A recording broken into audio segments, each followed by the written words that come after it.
और नशा जो है दुश्मनों के लिए छोड़ देना चाहिए। युवाओं को संदेश देता हूँ कि तुम्हारे दुश्मन बर्बाद हो, इसके लिए तुम नशा अपने दुश्मनों के लिए। गुरु जी ने कौवे से हंस बनाया और हंस से परम हंस हमें बनने के लिए बोला कि तुम अपने कर्म प्रधान विषयों से इस चीज को चोले बना के रावण के जैसे जिन्होंने चोला बनाया, तो उनको याद रखना चाहिए कि 7 पीढ़ियां तरती और गढ़ती हैं इस चोले के पास, प्रकृति से परमात्मा की ओर, प्रकृति से और प्रकृति से अपनी ओर।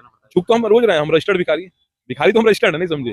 गुरु जी ने रजिस्ट्रेशन कर दिया। साइकिल पर रहते हैं, रब्ता जोगी बता पानी ना। कोई आश्रम बनाओगे, आश्रम के सिद्धांत के लिए फिर कुछ खोखले जो है तुम्हारे अंदर में वो विचार आ जाए। और हमारे जो देश के अंदर में आप जान ही रहे हैं कि सभी की पूजा होती है, वृक्षों से लेकर नदियों तक की। तो ये पूजा कैसी दूषित हो गई, तो हमारी नदियां ऐसे दूषित हो रही हैं, हमारे देश में बलात्कार हो रहा है। इन सब बातों को चर्चा में लेके समाज में साधुओं को प्रयास करना चाहिए कि ये हमारी अमानवीयता का जो गुण हमारे अंदर बढ़ रहा है हमारे संतों के देश में, इस पे कुछ विचार भाव लेके हम सब अपने ना एक जागृत अवस्था में मनुष्य बनने का प्रयास करें, रिलीजियस सेंस नहीं। क्योंकि रिलीजन क्या है ना कि आप रिलीजन तो हो जाते हैं कि रिलीजियस माइंडेड होने लगते हैं, सिमट के रह जाते हैं।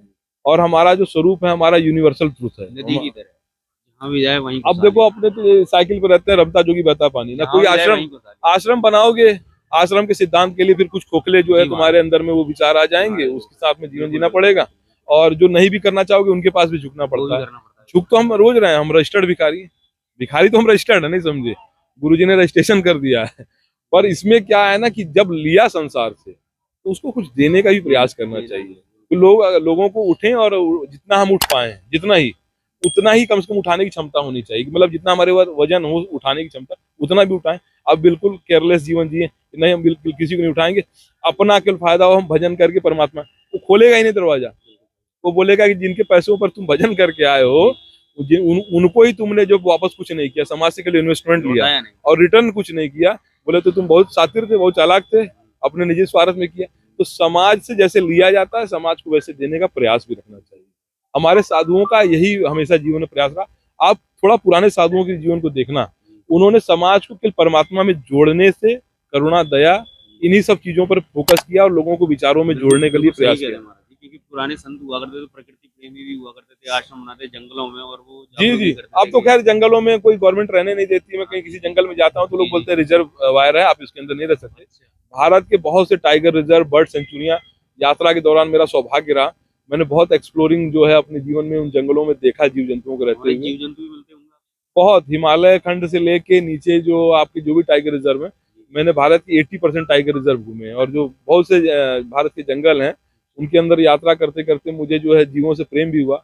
मैं तो पेड़ पौधे लगा के उनको साल कंबल भी उड़ाता हूँ, क्योंकि मैं उनको जीवंत देखता हूँ। जैसे आप मूर्ति पूजा में हम ना उनको पूरी सेवा करते हैं प्राण प्रतिष्ठा करके, तो मैं तो जीवंत पेड़ पौधे लगा के उनको साल और कपड़े पहनाना मेरा शौक।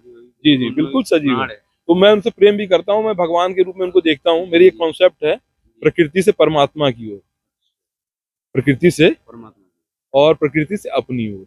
और हम अगर ये जो सांस ले रहे हैं, किसी भी धर्म का हम अनुमोदन करें, किसी भी धर्म के मार्ग पर चलें, पर हमारी जो सच्ची माता, हमारा जो सच्चा धर्म है वो प्रकृति से जुड़ा हुआ है। तो हमारे जो 5 तत्व हैं वो इसी की तो मूलता है। उसमें जो तो इनको हम अगर ठीक ठीक नहीं जी पा रहे हैं, इनके साथ ठीक ठीक नहीं रह पा रहे हैं, तो हम वर्ण संकर ही पैदा करेंगे। जो आज हमारे यहाँ ये प्रकृति के अंदर में दूषित वातावरण हो रहा है, जो ये सब बातें चल रही हैं, वो ये कारण क्या है? वो लोगों के अंदर में भी दूषित मानसिकता और जो लोग मेंटली डिसऑर्डर के बीमारियों में आ रहे हैं, उसका कारण तो यही ना कि हमारा वातावरण प्रदूषित हो गया है। वर्ण संकर की वजह से हमारे यहाँ जो जेनेटिकली कोड्स हैं वो डिफेक्ट हो रहे हैं। पीछे कोई कल आया था, मैंने उनसे भी यही चर्चा की थी। आप वृंदावन से हैं और आप वृंदावन में अंग्रेजों को आते देखते हैं। वो अंग्रेज जब हमारा भारतीय गणवेश पहनते हैं तो कितना सुंदर उनका वातावरण लगता है। और जब हम लोग ही वृंदावन में रह के भारतीय गणवेश पहन लें सभी, तो वृंदावन कितना सुंदर दिखाई देगा। सोचो, अगर हम अपने पाश्चात्य जो वेस्टर्न कल्चर का जो हम रूप मानते नहीं, हम माने नहीं। आप मैं परिकल्पना की कह रहा हूँ कि अगर आप सोचो कि इस कुंभ में आप इस चीज को शूट कर रहे हैं और सभी लोग भारतीय गणवेश में दिखाई दें, तो विश्व में कैसा संदेश जाएगा वो, और कैसे लोग दिखाई देंगे। कितनी परंपरागत जो है यहाँ के पौराणिक शहर जैसा एक स्वरूप नजर आएगा। जो आदि अनंत से वैभव हमने जिया है वो सुंदरता हमारे अंदर आएगी। तो हमारे आहार शुद्धि, विचार शुद्धि, वस्त्र शुद्धि में भी जो है ना कहीं कहीं समृद्धि हमारे बौद्धिकता की बन जाती है। तो आप सबसे निवेदन है, भगवान का सिमरन जाप इसलिए करना चाहिए कि हमारी आत्मा की शुद्धि हो सके, और प्रकृति की शुद्धि इसलिए हो सके कि हमारे जीवन में मानवता की शुद्धिकरण के साथ में हमारा जीवन निर्वाण हो सके। इसलिए आप राम राम जपिए और सीताराम कहते हुए राधा रानी के सरकार वहां पे आप आए हैं, कहाँ, वाह। और हमारा जो है दंडवत प्रणाम है हमारे आज के संत शिरोमणियों में से प्रेमानंद जी महाराज को, कि आज वो बढ़ के समाज के दुर्गुणों के बीच में अपने स्वास्थ्य खराब होने के बावजूद भी सेवा करते रहे। जन लाभ के लिए वो प्रयासरत हैं।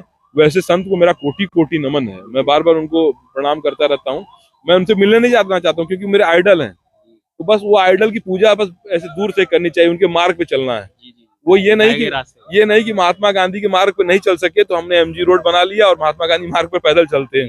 उनके विचारों पर अगर हम नहीं चल सके तो ऐसा नहीं करना चाहिए। हमको जो अच्छे शब्द मिले जीवन में तो हमको वहीं से चुनना चाहिए। मैं साइकिल यात्रा अभी 1500 किलोमीटर करके इस बार वाली में, तो उसमें कुछ ने बोला कि हम गाड़ी दिला देते हैं महाराज जी, इलेक्ट्रॉनिक वाली दिलवाते हैं या बुलेट दिलवा देते हैं, कोई ऐसे प्रेमी मिल गए थे। हमने बोला इसमें सार नहीं है, परमार्थ नहीं है, तप नहीं है, ये प्रयास है नंगे पैर चलने का और साइकिल से यात्रा करने का, फिर हिमालय में पैदल चलने का। वो उसमें मतलब ना अपने को लगता है कि हम जीवंत हैं, प्रकृति से जुड़े हुए हैं। तो चप्पल तो मैं भी पहनता था पहले, पर जब मेरे भी अंदर में बदलाव हुआ ना, तो वो रत्नाकर जब मरता है और जब फिर नए को चिंतन, हमने रूप बदला है ना, हमने गुरु दीक्षा ली है, सोल ही नहीं बदल पाए, एक यूनिफॉर्म के साथ में प्रस्तुत ही नहीं हो पा रहे हैं। आप पुलिस वाले से पुलिस के जैसे चाह रहे हैं, ये मत पूछो, ये तो फक्कड़ है, तो ये बता के भी कुछ नहीं है। आज भी लगता है कि नहीं नए ही है, बस चोला पहन रखा, पर ये है इसकी मर्यादा क्या है, संत के आवरण और आचरण से क्या प्रदर्शित होता है, संत उपयोगिता क्या रखते हैं। हमारे देश का जो है ना, बहुत सा ऐसा तबका है, मेरे जाने से लोग प्रणाम करते हैं, कुछ गाली भी देते हैं, पर ये पता चलता है कि बहुत सुंदर रहा होगा कभी ये देश जब संतों की विचारधारा पर चलता रहा होगा, और कितना प्रेम मिलता है। लोग कहते हैं बाबा सीताराम, ये वो कहते हैं, तो मुझे लगता है कि मैं उसके लायक हूँ कि नहीं हूँ। पीछे मैंने अपनी जटा भी कटवा दी, मैंने बोला कि लोग अंकित कर रहे हैं, बार बार वो कर रहे हैं कि बाबा सीताराम, बाबा ये, मैंने बोला बाबा ये है कौन, पुरुषार्थ हुआ नहीं और उसकी चरित्रार्थ को मैंने ग्रहण कर लिया, पीएचडी की नहीं, और वो कह रहे हैं कि पीएचडी होल्डर है, नहीं समझे आप। उसके दायित्व के लायक आपने जीवन जिया, उसके लायक आपने कर्म प्रधान विषयों को चुना नहीं। संत समाज में त्याग की मूर्तियां हैं, स्वार्थ की नहीं। स्वार्थी लोगों की वजह से समाज में संतों को लोग आज किस किस रूप में देख रहे हैं। भारतीय दर्शन इतना बड़ा था, इतने कोटि कोटि के संत हैं जिनके पास हमने दर्शन भी किए होंगे कईयों के पास में, और कईयों का हमने इतिहास सुना, भक्तमाल में पढ़ा भी। उन सभी को भूल के लोग एक दो चार संतों के जो चोले बना के, रावण के जैसे जिन्होंने चोला बनाया, तो उनको याद रखना चाहिए कि 7 पीढ़ियां तरती और गढ़ती हैं इस चोले के पास। हम पीछे क्या थे वो बड़ी बात नहीं है, अब क्या हुए हैं। गुरु जी ने कौवे से हंस बनाया और हंस से परम हंस हमें बनने के लिए बोला कि तुम अपने कर्म प्रधान विषयों से इस चीज को चुन लेना। कहने के लिए बहुत कुछ है, पर यही है कि आप सब ऐसे जुड़ रहे हैं मुझसे। मैं जंतर मंतर पर पागलों के लिए धरना देने गया था, पर मेरे साथ कोई नहीं जुड़ा। मैं प्रकृति के लिए गया था, मेरे साथ कोई नहीं जुड़ा। मैं गायों के लिए भी गया था कभी, तो मुझे पुलिस ने बदरपुर बॉर्डर पर उठा के छोड़ दिया, कभी एम्स में छोड़ दिया। तो मुझे बहुत दुख हुआ कि मेरे साथ कोई नहीं जुड़ पा रहा है। और आज जो लोग मेरी साइकिल यात्रा से यहाँ तक मुझसे जुड़े और मेरी कुछ विचारधारा के साथ जुड़े, तो मुझे खूब अंदर से ऊर्जा मिल रही थी कि चलो प्रचार प्रसार ही अपना काम था लोगों की जन जागृति का। आज इस माध्यम से हो रहा है, तो इसी माध्यम से सही, पर प्रकृति से परमात्मा की अपना कार्य करते रहना जी। हम सबको अपने पुरुषार्थ का जो है ना, जीवंत काल में जो प्रयास करना है। आलस और प्रमाद हमारे जो है दुश्मन है, तो उनसे दूर रहना है, और नशा जो है दुश्मनों के लिए छोड़ देना चाहिए। युवाओं को संदेश देता हूँ कि तुम्हारे दुश्मन बर्बाद हो, इसके लिए तुम नशा अपने दुश्मनों के लिए छोड़ दो और वो बर्बाद होते रहें, ठीक है। हमारे देश के युवाओं से खासकर मेरा अपील है, वरना हमने हरिश्चंद्र घाट वाराणसी के ऊपर में बैठ के बहुत से रोल निभाए हैं, और अभी भी जो अभिनय का रोल मिला हुआ है, रोल में अच्छा प्ले मिले, लोगों के अभिवादन का वो अभी मतलब मुझे कुछ वो मिले, प्रयोजन मिले, तो उसके लिए अभिनय में मैं खूब उतर के कर रहा हूँ कि कितना मैं नाटकीय संपूर्ण गति में आ जाऊं कि तालियां मरने के बाद भी बच जाएं। हाँ, वो चरित्र को जीने के लिए संत का स्वरूप लेना पड़ता है ना।